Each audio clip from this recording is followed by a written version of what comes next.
The dua that you're afraid to make and why it's holding you back. Your dua should be bigger than your fear. There's duas that you say out loud and there's duas that you don't let yourself say because you're afraid of what would happen if Allah actually answered them. You're not afraid of rejection. You're afraid of change. You're afraid of loss. You're afraid of becoming someone you don't recognize. Some of us are not afraid of Allah saying no to our dua. We're afraid of Allah saying yes. See, there was once a client I had and she came to me and on paper, her life looked fine. She had a great job, stable income, respected, reliable, responsible. But inside, she was disappearing.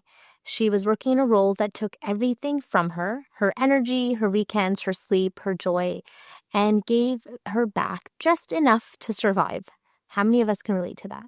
Not enough to grow, not enough to breathe, not enough to feel alive, and most importantly, close to Allah. She described her life with one word, a prison.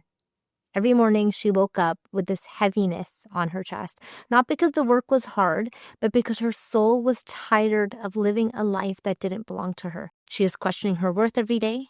She was questioning if she would ever be chosen, why she wasn't seen, why she wasn't promoted, why she always felt like she had to prove her value. And she shared a small dua. She said, I just want things to get a little easier.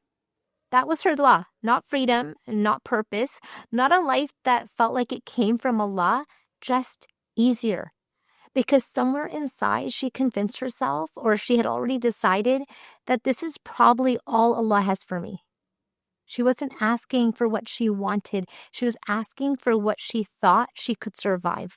She wanted marriage, but she made dua for just contentment. She wanted to leave, but she made dua just for sabr. She wanted children, but she made dua just for strength. She wanted to serve Allah, but she just made dua for consistency. Not because she didn't want more, but because she was afraid of what more would demand from her. More courage, more risk, more identity change, more unknown. So she kept her duas small, manageable, safe, non-disruptive. How many of us are shrinking constantly because of that fear as well? Until one day, she looked at me on a session and she said, I don't feel alive anymore. I feel like I'm slowly becoming a version of myself that I never asked Allah to make me. And that was when the real dua started happening. Not for ease, but for truth. You see, fear doesn't stop your dua, it shrinks it. The invisible filters that we place on our dua that we don't even realize. You see, most people think their duas are small because they're being realistic, but realism is often just a fear in grown-up language. Don't ask too much. Don't hope too hard. Don't make your life complicated. Don't risk being disappointed again. So you call it realism. But Allah calls it low expectation. You see, disappointment disguises itself as sabr. You might say, I'm being patient. I've accepted my qadr. Or Allah knows best. But inside, your heart is tired of hoping. So you stop asking, not because you don't trust Allah, but because you don't want to hurt again. And that's not sabr. That's grief wearing Islamic language. You see, scarcity disguises itself as humility. You might tell yourself, I shouldn't want too much. I should be grateful. Other people have it worse. And so you start to minimize your needs. And you start to shrink your dreams.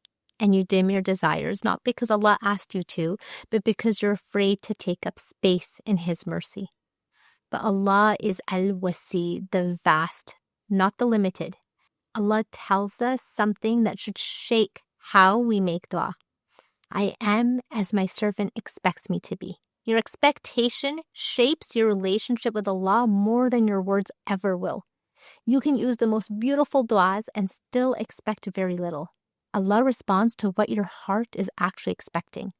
The size of your dua reveals the size of your yaqeen. Your duas don't show what you want. They show what you actually believe Allah will do. So why do we fear big duas? We fear big duas. We think we're afraid to make big duas because we're afraid of being disappointed. But that's not the real reason. See, we're afraid of what big duas will require from us. Because big duas don't just bring new circumstances, they demand new versions of you. Big du'as require a new identity.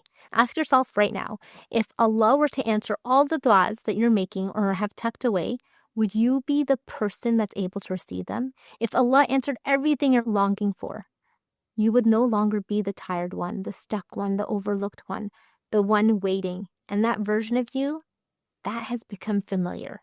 And it has a routine, it has a story, it has a role, and your nervous system has learned how to survive that version of your life. But big du'as are going to require new boundaries with people who benefit from your exhaustion, with environments that normalize your smallness, and with habits that keep you tired but safe. And boundaries that would make you misunderstood, talked about, possibly alone. But big du'as require courage.